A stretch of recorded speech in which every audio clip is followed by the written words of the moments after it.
Ctenophora एक ऐसा वर्ग है जो कि ऊतकीय अवस्था को प्रदर्शित करता है।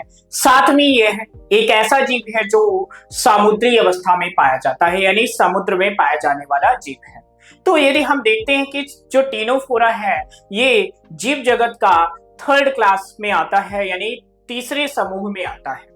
यदि हम देखेंगे कि जो टीनोफोरा होता है ये ऊतकीय अवस्था को किस तरीके से प्रदर्शित करता है, मतलब क्या हुआ कि इनका संपूर्ण शरीर जो होता है, पूरा जो जीवन काल होता है, जीवन काय जो होता है वो ऊतक का बना होता है। इसमें किसी भी प्रकार के अंग तंत्र या अंग का बनना नहीं पाया जाता है। मतलब इनका पूरा जो बॉडी स्ट्रक्चर होता है वो किसका बना होता है, ऊतकों का बना होता है। तो यदि हम देखते हैं कि जो टीनोफोरा है तो किस तरीके से इनका शरीर बना होता है, तो यदि हम देखें पहली बात तो हम इन्हें समुद्री अखरोट या जिसको हम बोलते हैं सी वॉलनट के नाम से भी जानते हैं, या कंकाल जेली यानी कॉम्ब जेली के नाम से भी कहते हैं, यानी जाना जाता है। मतलब इनको हम समुद्री वॉलनट यानी जो समुद्री अखरोट होता है उसके नाम से, या कि हम कॉम्ब जेली जो है उसके नाम से जानते हैं। ठीक है, समुद्री अखरोट या कॉम्ब जेली के नाम से हम किसे जानते हैं, टीनोफोरा को जानते हैं।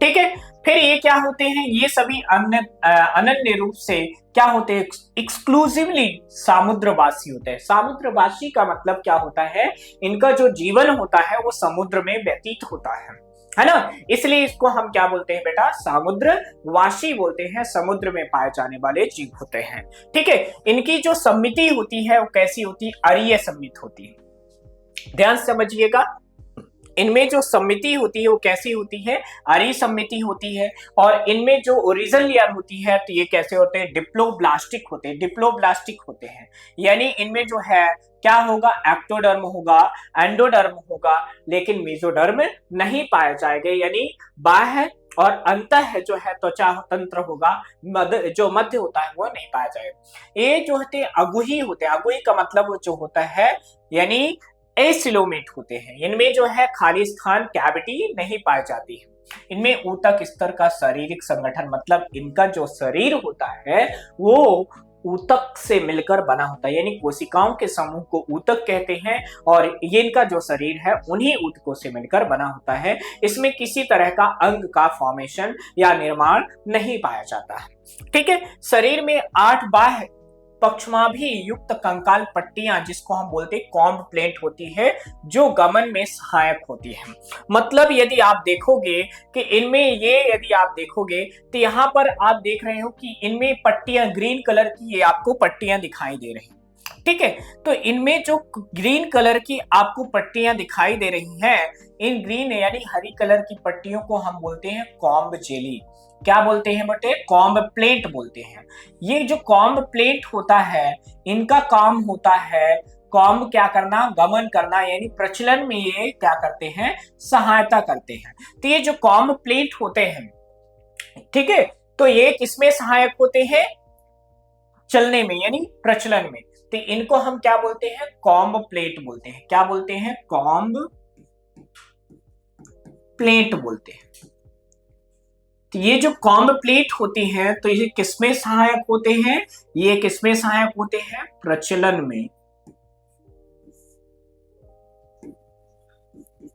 में सहायक होते हैं। इतना समझ में आया कि नहीं बेटा। अब ये जो होते हैं कैसे होते हैं, सीलिएटेड होते हैं। सीलिएटेड का मतलब क्या होता है, इनमें सीलिया पाया जाता है, सीलिया पाया जाता है।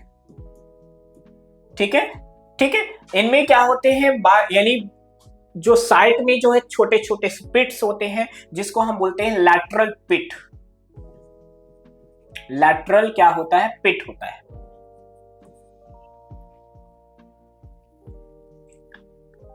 इनमें क्या होता है, लैटरल पिट पाया जाता है।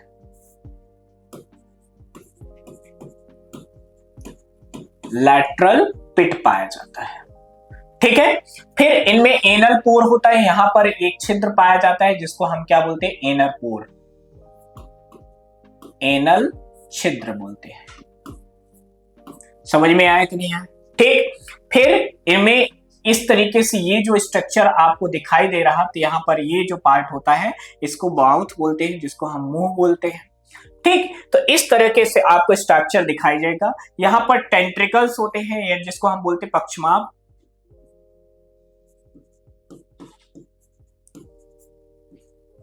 टेंट्रिकल पाया जाता है, जिसको हम क्या बोलते हैं बेटा, पक्षमाभ बोलते हैं, टेंट्रिकल बोलते हैं। इन्हीं चीजें समझ में आए कि नहीं? तो ये किसका स्ट्रक्चर हो गया बेटा, जिसको हम बोलते हैं कॉम्प्लेट, जिसको हम बोलते हैं प्लीरो, है ना, ब्रेस्का। ठीक, आगे यदि हम देखते हैं यहाँ पर, तो आगे देखें समुद्री जीव संदीप्त, जिसको हम बोलते हैं बायोल्यूमिनेसेंस। ध्यान रखना, आपने जुगनू देखा होगा, किसको देखा होगा, जुगनू। तो जुगनू का काम होता है, देखते हो आगे की ओर चलती रहती है, अपने पीछे साइड, बैक साइड जो है एक लाइट प्रोड्यूस करती है, इसको हम बोलते हैं बायोल्यूमिनेसेंस, जैविक जैव प्रोड्यूस करने वाली, यानी लाइट प्रोड्यूस करने वाली एक तरह से यानी इकाई होती है। इसी तरह से ये भी होते हैं जो टीनोफोरा होते हैं, ये क्या करते हैं, समुद्र में लाइट प्रोड्यूस करते हैं, यानी एक तरह से चमक उत्पन्न करते हैं, और उसको हम बोलते हैं जीव प्रदीप्त, जिसको हम बोलते हैं बायोल्यूमिनेसेंस। के साथ शरीर में कोमल, पारदर्शी और जिलेटिन, जिसको हम बोलते हैं संदीप्त दीप्त अथवा प्रकाश उत्सर्जित करना, इस जीवित जीव का विशिष्ट गुण होता है। मतलब इनका मेन गुण क्या होता है, लाइट उत्पन्न करना। ठीक है, मतलब इनका जो शरीर होता है सॉफ्ट होता है, साथ में और क्या होता है, पारदर्शी यानी ट्रांसपेरेंट होता है, और इनके शरीर में जो है जिलेटिन की जो है लेयर परत पाई जाती है, जो कि क्या करता है, प्रकाश उत्सर्जित करता है, यानी लाइट को ये क्या करता है बेटा, उत्पन्न करता है।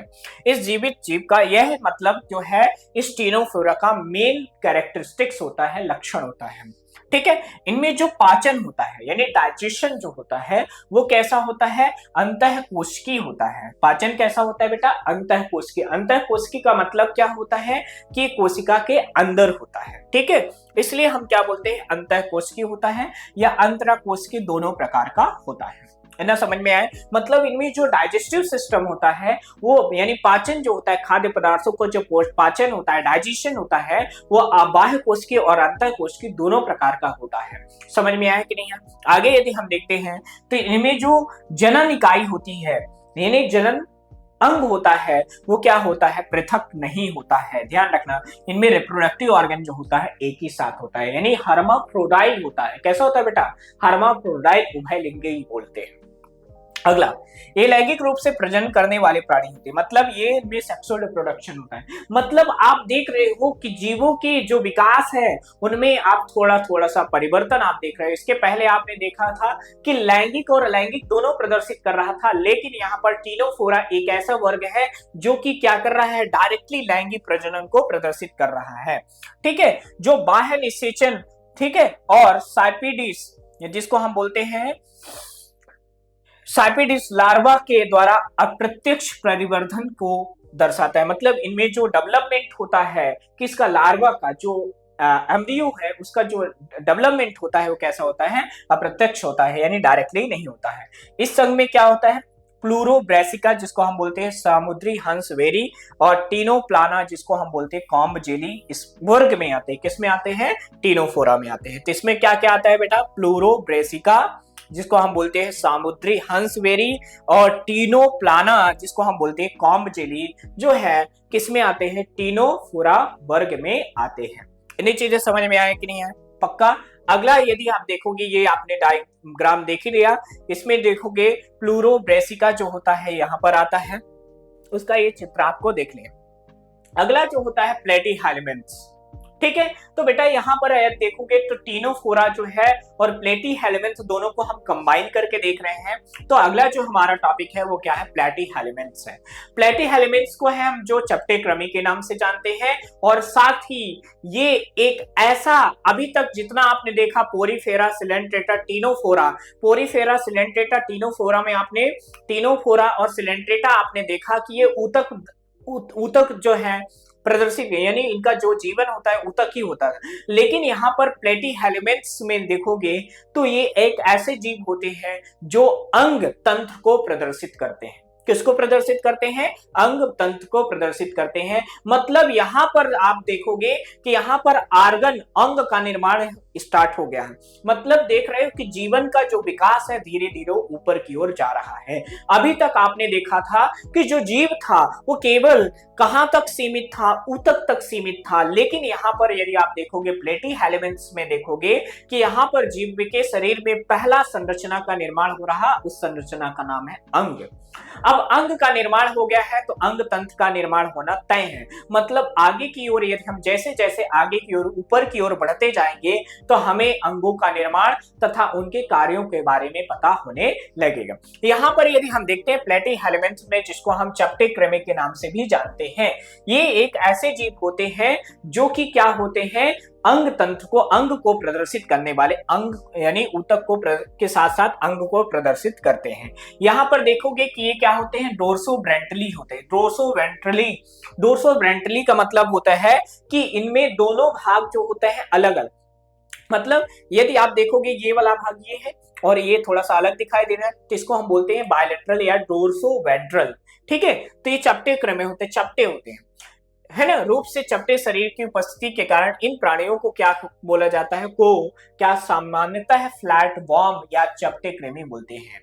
ठीक है, द्विपार्श्वीय समिति यानी बायलैटरल, इनको हम जब काटेंगे बीच से, यदि हम कट करते हैं, डिवाइड करते हैं, तो इनको दो भागों में विभाजित कर सकते हैं, इसलिए हम इनको क्या बोलते हैं, बायलैटरली, यानी जिसको हम बोलते हैं द्विपार्श्व समिति। ठीक है, त्रिकोरकी का मतलब होता है इनमें जो जनन स्थल होता है 3 होता है, यानी ट्रिप्लोब्लास्टिक होता है। क्या होता है बेटा, ट्रिप्लो,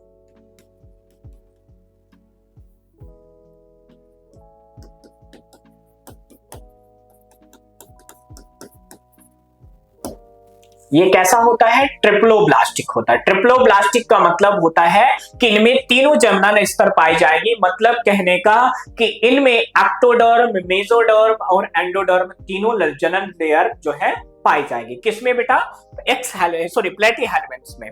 ठीक है, ये क्या होते हैं, अगुही होते हैं। मतलब ध्यान रखना, इनमें जो है गुहा नहीं पाई जाती, यानी कैविटी नहीं पाई जाती है। मतलब क्या होते हैं, इनमें किसी तरह की गुहा उपस्थित नहीं होती है। ये अधिकतर समृद्ध क्या होते हैं, परजीवी होते हैं, पैरासाइट होते हैं, मनुष्य सहित जंतुओं में होते हैं। और शरीर में संगठन जो होता है ऑर्गन लेवल होता है, मतलब इनमें अंग पाया जाता है। ठीक है, ध्यान रखना, इसमें एक नेचर और है, ये क्या होते हैं बेटा, अंतः परजीवी होते हैं, एंडोपैरासाइट होते हैं। क्या होते हैं, एंडोपैरासाइट होते हैं। कैसा होते हैं, एंडोपैरासाइट। ध्यान रखना, ये कैसे होते हैं, एंडोपैरासाइट होते हैं। ठीक है, तो ये कैसे होते हैं बेटा, एंडोपैरासाइट होते हैं। ठीक है, और इनका अंग जो होता है ऑर्गन लेवल होता है। ठीक है, ये चीजें समझ में आए कि नहीं है। अगला, परजीवी जैसे टीनिया, है ना। अब ये क्या होते हैं, हमारे शरीर के अंदर रहते हैं, इसलिए इनको हम बोलते हैं एंडोपैरासाइट, है ना। तो ये क्या है, टीनिया, आपने देखा होगा जो पेट में छोटे छोटे जो कीड़े आ जाते हैं ना, उनको बोलते हैं एंडोपैरासाइट, है ना। तो इन्हीं में से टीनिया है, सोलियम है। ठीक है, तो ये क्या होते हैं, पहला परजीवी जो है टीनिया आता है। ठीक है, एकक तथा हारिसिक, जिसको बोलते हैं राउटशेप द्वारा होता है छिद्रित, यहाँ तक कि यह अनुपस्थित भी होता है। इसकी उपस्थिति के कारण अपूर्ण पाचन तंत्र होता है। मतलब यदि किसी की टीनिया को ही जो है, छोटे कीड़े जो व्हाइट कलर के होते हैं, हमारे पेट में व्हाइट कलर के जो कीड़े पाए जाते हैं या पैरासाइट पाए जाते हैं, उन्हें हम बोलते हैं क्या, टीनिया। ठीक है, और इनमें जो इसके कारण यदि ये हमारे पेट में है, हमारे स्टमक में है, तो हमारा जो डाइजेस्टिव सिस्टम है वो कंप्लीटली सही तरीके से प्रॉपरली वर्क नहीं करता है। क्यों नहीं करता है, क्योंकि जो हमने खाना खाया है ये पहले उसको उचका देंगे, खाने लगेंगे, है ना, जिससे हमारा जो मेटाबॉलिज्म होता है वो क्या होता है, डिस्टर्ब हो जाता है, यानी थोड़ा सा बिगड़ जाता है, जिससे सही तरीके से पाचन क्रिया नहीं होती। यहाँ पर यदि आप देखोगे तो आपको देखने को मिलेगा। ठीक है, यहाँ पर यदि आप देखोगे तो यहाँ पर ये टीनियोसोलियम जिसको आप बोल रहे हो, तो ये है। अब यहाँ पर टीनियोसोलियम में आप देखोगे तो इसका बॉडी जो है डिपेंड होता है, यानी डिवाइड होता है। यदि ऊपर देखोगे इसमें छत यानी कैप लाइक स्ट्रक्चर दिख रही है, तो ये क्या होता है, कोरल, जिसको हम तो हुक्स बोलते हैं, ये जो किसी को बॉडी में फंसाने का काम करते हैं, तो हुक्स का काम करते हैं। शकर, शकर का मतलब होता है चूसने वाला भाग, चूसक जिसको बोलते हैं, तो शकर क्या होता है, चूसक होता है। ठीक है, अब इनका ये पूरा शरीर क्या होता है, हेड होता है, जिसको हम बोलते हैं शिक यानी सिर। अब ये क्या होता है, नेक होता है, जिसको हम बोलते हैं गर्दन। ठीक है। अब ये जो है फ्रेगमेंटेशन है जिसको हम प्रोजेक्शन बोलते हैं, ठीक है। ये जो है पीसमय यानी सेगमेंटेशन मतलब जिसको हम शरीर को डिवीजन बोलते हैं। तो आप यहाँ पर एक चीज और देखेंगे कि यहाँ पर इसको हम बोलते हैं टैप बॉम्ब बोलते हैं, ठीक है। तो यहाँ पर आप देखोगे कि शरीर जो होता है खंडित होता है। खंडित का मतलब क्या होता है, अलग अलग खंडों में विभाजित होता है, इसलिए हम इसको बोलते हैं खंडित, ठीक है। यहां पर यदि आप देखोगे तो लीवर फ्लूक होता है, लीवर फ्लूक।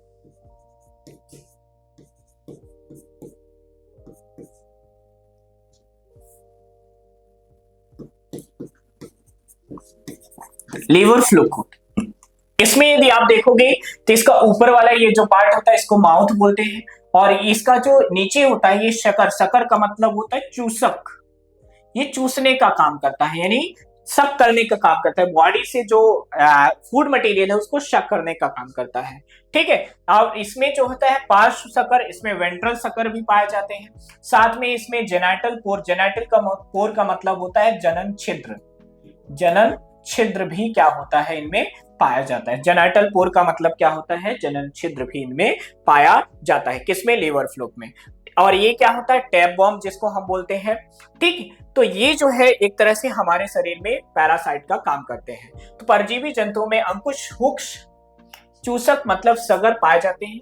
कुछ पोषक तत्वों को सीधे पोषक होस्ट से शरीर के होस्ट के शरीर से अवशोषित, मतलब क्या है कि हमारे शरीर से ये क्या करते हैं, हुक्स एंड सकर्स के द्वारा शरीर से, हमारे शरीर से ये क्या करते हैं, पोषक पदार्थों को चूसने का काम करते हैं। अगला, इनमें पराशरण नियंत्रण, ऑस्मो रेगुलेशन, ध्यान रखना, इनमें पराशरण नियंत्रण, ऑस्मो रेगुलेशन तथा उत्सर्जन के लिए विशिष्ट कोशिकाएं होती हैं जिन्हें ज्वाला कोशिकाएं, ध्यान रखना मोस्ट इंपॉर्टेंट, क्या होते हैं, ज्वाला कोशिकाएं यानी फ्लेम कोशिकाएं इनमें क्या होती हैं, पाई जाती हैं। कौन सी कोशिकाएं पाई जाती है बेटा, फ्लेम कोशिकाएं। किसके लिए पाई जाती हैं, ऑस्मो रेगुलेशन के लिए, यानी पराशरण नियमन के लिए इनमें क्या पाई जाती हैं, ज्वाला कोशिकाएं पाई जाती हैं। नर तथा मादा अलग नहीं होते, मतलब इनमें रिप्रोडक्टिव ऑर्गन क्या होता है, सेम होता है, एक ही में होता है, मतलब हर्माफ्रोडाइट होते हैं। इनमें निषेचन जो होता है आंतरिक होता है तथा परिवर्धन बहुत ही सीधा लार्वल अवस्था में पाया जाए, मतलब इनमें जो रिप्रोडक्शन होता है वो कैसा होता है, निषेचन द्वारा, यानी इंटरनल होता है। ध्यान रखना, यहाँ पर लैंगिक जनन हो रहा है, लैंगिक जनन नहीं हो रहा है ना। और परिवर्धन क्या होता है बेटा, डायरेक्टली होता है, यानी शरीर के अंदर होता है। अगला, कुछ सदस्य जैसे प्लेनेरिया में पुनरुद्भवन की असीम क्षमता, यानी जो प्लेनेरिया होता है उनमें पुनरुद्भवन की असीम क्षमता जो होती, कैपेसिटी होती है, ठीक है। सब प्लेटी हेलिमेंट्स की कुछ अन्य सदस्य, टीनिया, फीता कृमि जिसको हम बोलते हैं, फैसियोला, यकृत कृमि या लीवर फ्लूक बोलते हैं, इनमें भी ये प्रोसेस पाई जाती है, ठीक है।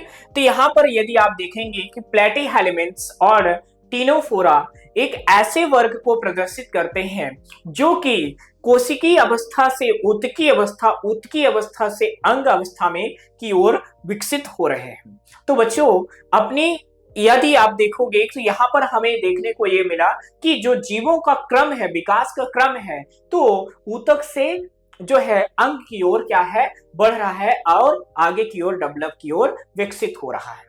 तो इसी तरह से अपनी पढ़ाई को इसी तरह से जारी रखने के लिए और हमारे से जुड़े रहने के लिए आज ही हमारे फ्यूके एजुकेशन ऐप को डाउनलोड करें और हमारे यूट्यूब चैनल को अवश्य सब्सक्राइब करें, अपने दोस्तों को अवश्य बताएं।